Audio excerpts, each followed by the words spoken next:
Today we'll be taking a ride on one of Japan's quirky limited express trains across the beautiful island of Kyushu, so let's go and check it out together.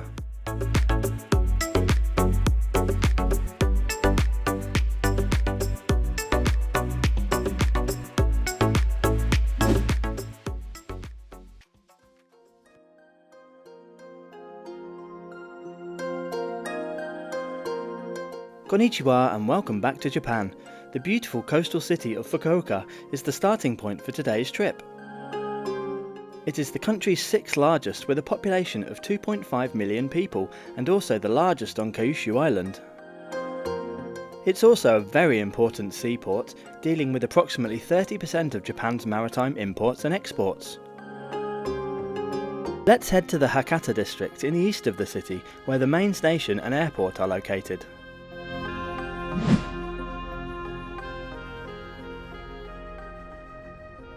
Hakata Station was rebuilt in 2011 and is the busiest station on Kyushu Island and the gateway for travellers arriving by Shinkansen from Tokyo and Osaka on Japan's main island Honshu. From here you can connect to many of the island's local, limited express and baby Shinkansen services.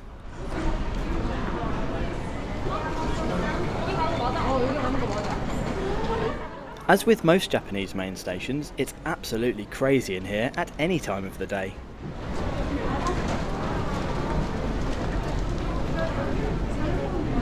There is a wide variety of shops and food outlets, along with a staff ticket office and automatic ticket machines.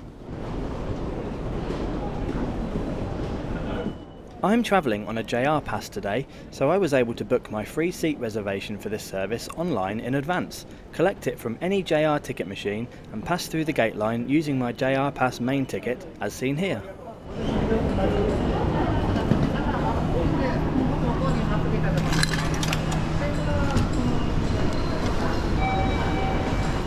Our train today is the Yufuin no Mori limited express service from Hakata to Yufuin, departing at 14:38 from platform 6.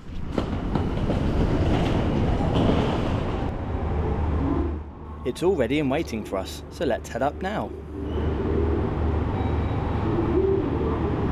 My first impressions are that it's a very unique and beautiful train in its striking green livery.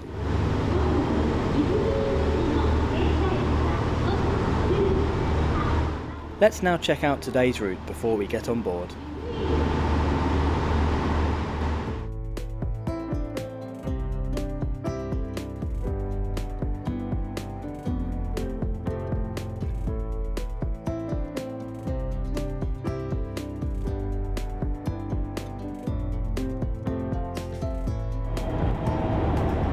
While the bottom step is level with the platform, unfortunately there are then 3 steps up to the raised floor inside the coach. Wheelchair lifts or ramps are available though if you speak to station staff.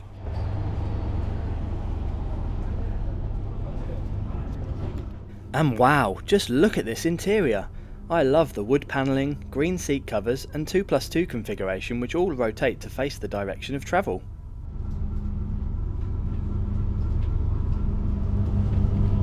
Smaller bags and coats can be stored in these airline-style, closable overhead lockers, while larger luggage can be left in the stacks located at the carriage ends or in the vestibules.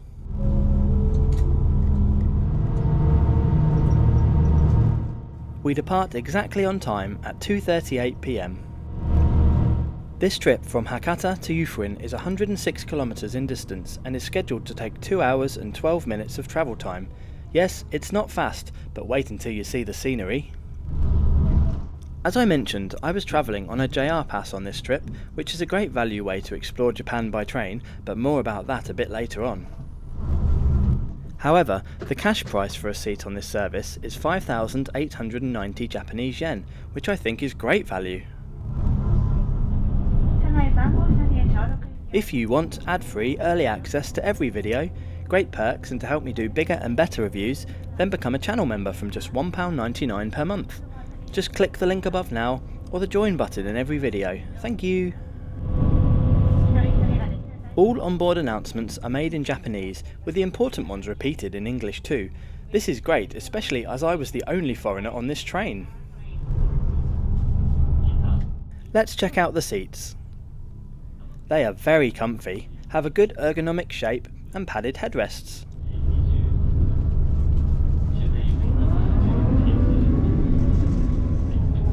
They also recline a small amount using this button on the wooden armrest. Legroom is good, and there is a flimsy tray table on the back of the seat in front of you, along with a storage net.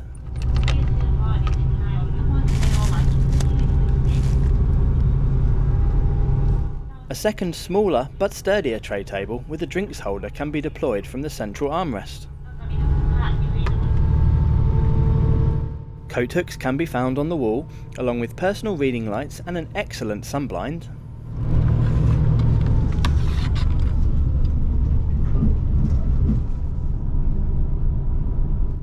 Overall, a very stylish, comfy and high-class product, even if there are no power sockets.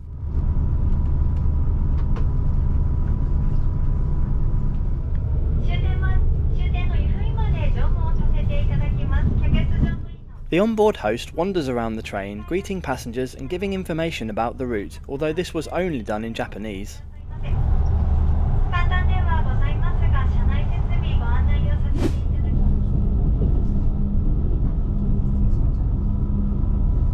Let's now go for a wander around the rest of the train to check out some of its unique features.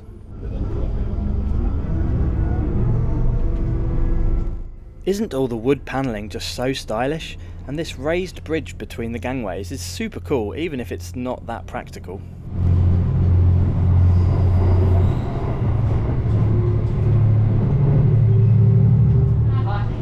Moving through to the front coach, and we can glimpse this train's pièce de résistance.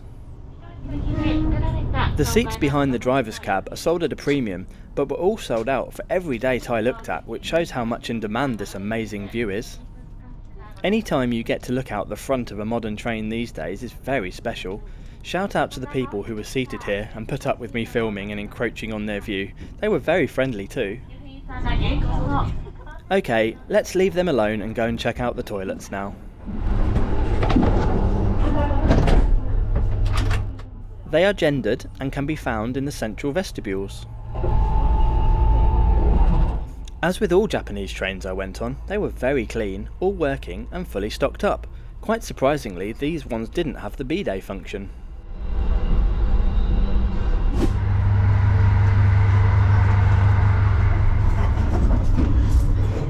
Also located towards the centre of the train is a small food counter and shop.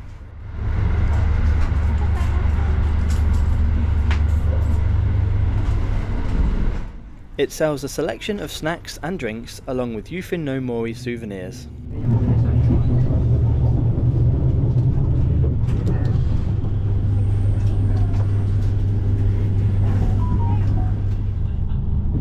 I went for a cider and an ice cream which cost 710 Japanese yen, and they were both delicious.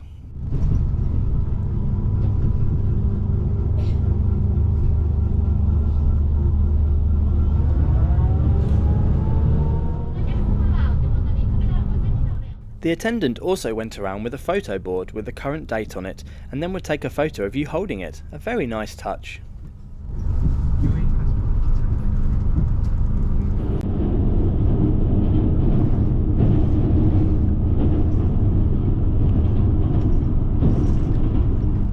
Now, in the second half of the journey, the scenery really starts to pick up as we cross stunning rivers and view the majestic mountains of the Oita Prefecture and the Kuchinohara National Park.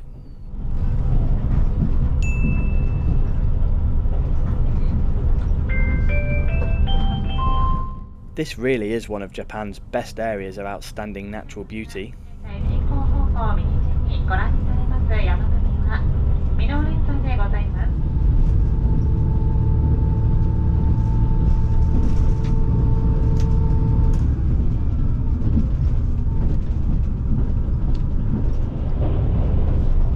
Along with these reservation-only, limited express services, there are also a number of daily services operated by normal trains which run on this line.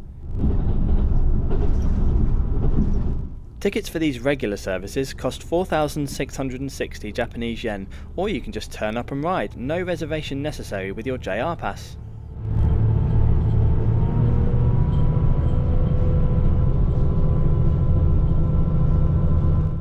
You'll see one of these trains as we arrive at Amagase, which is a passing place for these services on the single track line.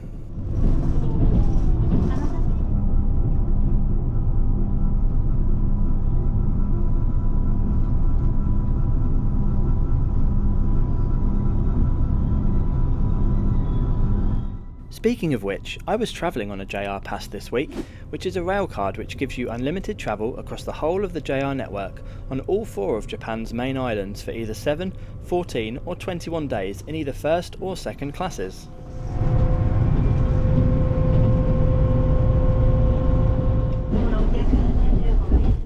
Although the prices have recently been increased, I still think they are good value, with a 7-day second class one costing just 50,000 Japanese yen for an adult.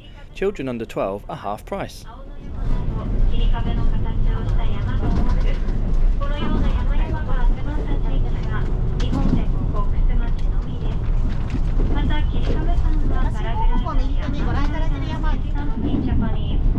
There are so many of these unique and fascinating tourist-oriented trains in Japan that I could have filled a whole month travelling around the whole of the country riding them.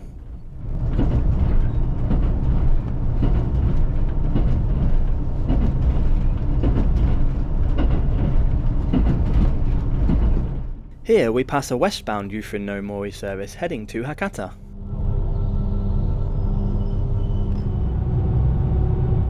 And behind it is the super luxury 7 stars tourist train, which does 4-day tours around Kyushu. These cost 800,000 Japanese yen per person. Fun fact, this is one of the last remaining loco-hauled trains in Japan.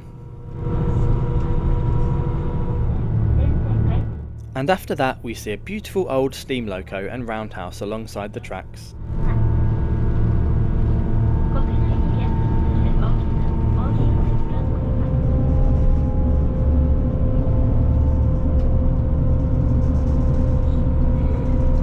We are now on the last stretch of today's trip, so let me summarise my experience on the Yufrin no Mori limited express service from Hakata to Yufrin.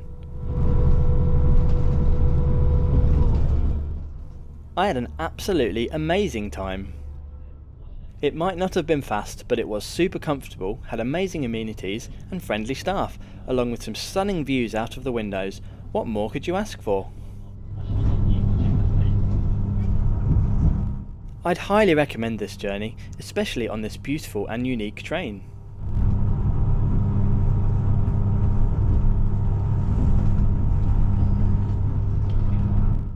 We arrive exactly on time at 4:50 PM, giving me the rest of the day to check into my ryokan, enjoy an onsen and explore this stunning mountainous hot spring town.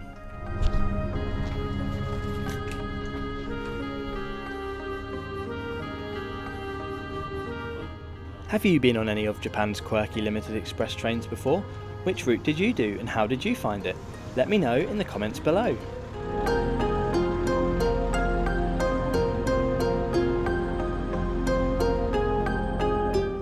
By the way, I'm always open to new video ideas, so send me a DM on Instagram or Twitter if there's anything you really want to see on the channel. Don't forget to subscribe as I publish a new review every Friday.